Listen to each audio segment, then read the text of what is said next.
जय Hind. Class 11 Hindi core आरोह का ये चैप्टर 7 है, कृष्णचंद्र जामुन का पेड़।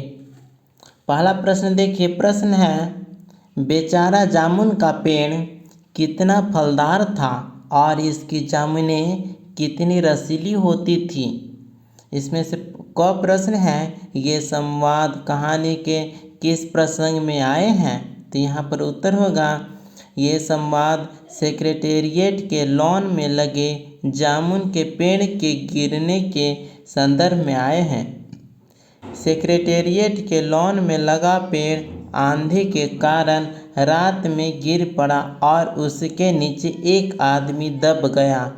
सुबह होने पर जब माली ने उसे देखा तो क्लर्क को बताया और इस तरह से वहाँ पर एक भीड़ इकट्ठी हो गई और उस समय जामुन के पेड़ को देखकर उपयुक्त संवाद कहा गया है। इसी पर ख प्रश्न है, जैसे यह है, बेचारा जामुन का पेड़ कितना फलदार था और इसकी जामुनें कितनी रसीली होती थी। इसमें ख प्रश्न है, इससे लोगों की किस मानसिकता का पता चलता है। यहाँ पर है, 2 बार लिखा गया है, ठीक है। तो उत्तर होगा, उपयुक्त संवाद से हमें लोगों की संवेदनशील होती मानसिकता का पता चलता है। जामुन के पेड़ के पास खड़ी भीड़ को उसके नीचे दबे व्यक्ति से कोई सहानुभूति नहीं होती, उल्टे वे उस पेड़ के लगे जामुनों को याद कर शोक प्रकट करते हैं, जिससे पता चलता है कि किस प्रकार लोग स्वार्थी और संवेदनशील होते जा रहे हैं। दूसरा प्रश्न है, दबा हुआ आदमी एक कवि है, यह बात कैसे पता चली और इस जानकारी का फाइल की यात्रा पर क्या असर पड़ा। तो यहाँ पर उत्तर दिया गया है, जब पेड़ के नीचे दबे व्यक्ति को माली ने उसके केस के संबंध में उम्मीद जगाई कि कल उसका केस सेक्रेटेरिएट के सारे सेक्रेटरियों की मीटिंग में रखा जाएगा, उस समय दबे हुए आदमी के मुंह से एक शेर निकलता है, जिससे माली जान जाता है कि वह कोई शायर है और फिर माली द्वारा अन्य लोगों को भी खबर हो जाती है। इस खबर के पता चलते ही उस व्यक्ति का केस कल्चर डिपार्टमेंट में भेज दिया जाता है, परंतु काम वहाँ भी नहीं होता, केवल कागजी कार्रवाई होती रही। तीसरा प्रश्न, कृषि विभाग वालों ने मामले को हॉर्टिकल्चर विभाग को सौंपने के पीछे क्या तर्क दिया। तो यहाँ पर उत्तर होगा, कृषि विभाग वालों ने मामले को हॉर्टिकल्चर विभाग को सौंपने के पीछे यह तर्क दिया कि कृषि विभाग को अनाज और खेती बाड़ी से जुड़े मामलों पर निर्णय देने का अधिकार है। चूँकि गिरने वाला पेड़ एक फलदार पेड़ है, अतः इसका संबंध कृषि विभाग से न होकर हॉर्टिकल्चर विभाग से है। इसके बाद चौथा प्रश्न है, इस पाठ में सरकार के किन किन विभागों की चर्चा की गई है और पाठ से उनके कार्य के बारे में क्या अंदाज़ा मिलता है। तो यहाँ पर उत्तर है, इस पाठ में सरकार के निम्न विभागों की चर्चा की गई है: व्यापार विभाग, कृषि विभाग, हॉर्टिकल्चर विभाग, मेडिकल विभाग, कल्चर विभाग, फॉरेस्ट विभाग, विदेश विभाग। पाठ से उनके कार्यों के बारे में यही अंदाज़ा लगाया जा सकता है कि हर एक विभाग का कार्य गैर जिम्मेदाराना था।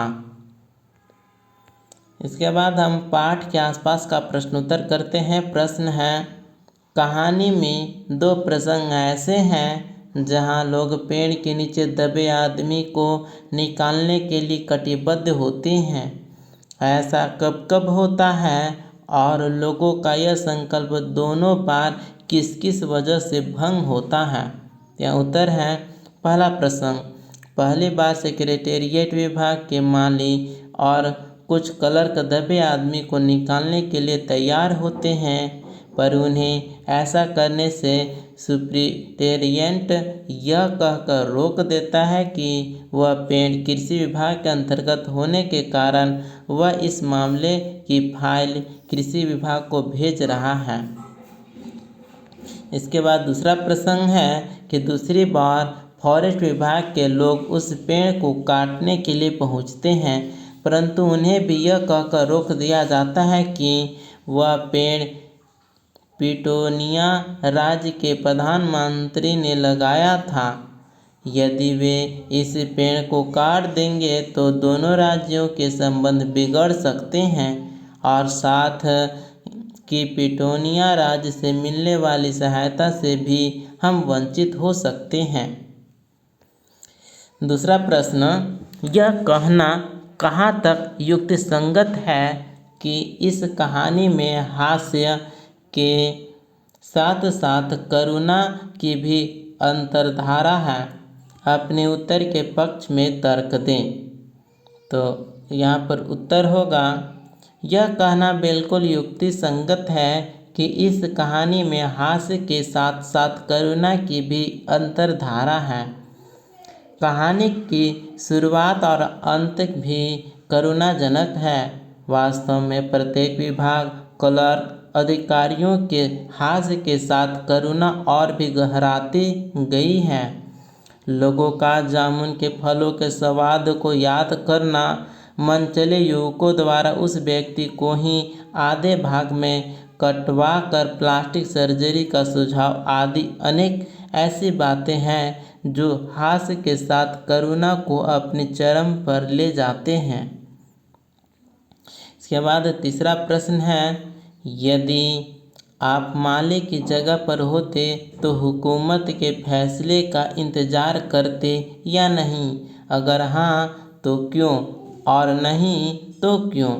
तो उत्तर होगा, यदि मैं माली की जगह होता तो कभी भी हुकूमत के फैसले का इंतज़ार न करता। मैं अपनी ओर से सेक्रेटेरिएट विभाग के लोगों को इकट्ठा करता, उन्हें प्रेरित कर पेड़ हटवाता।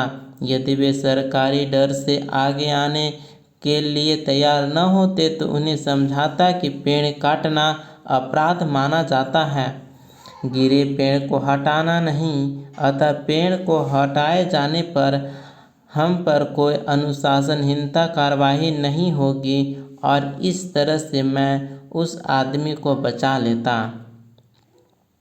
इसके बाद है शीर्षक सुझाव से प्रश्न है, कहानी के वैकल्पिक शीर्षक सुझाइए। निम्नलिखित बिंदुओं को ध्यान में रखकर शीर्षक गढ़े जा सकते हैं। तो पहला है, कहानी में बार बार फाइल का जिक्र आया है और अंत में दबे हुए आदमी के जीवन की फाइल पूर्ण होने की बात की गई है।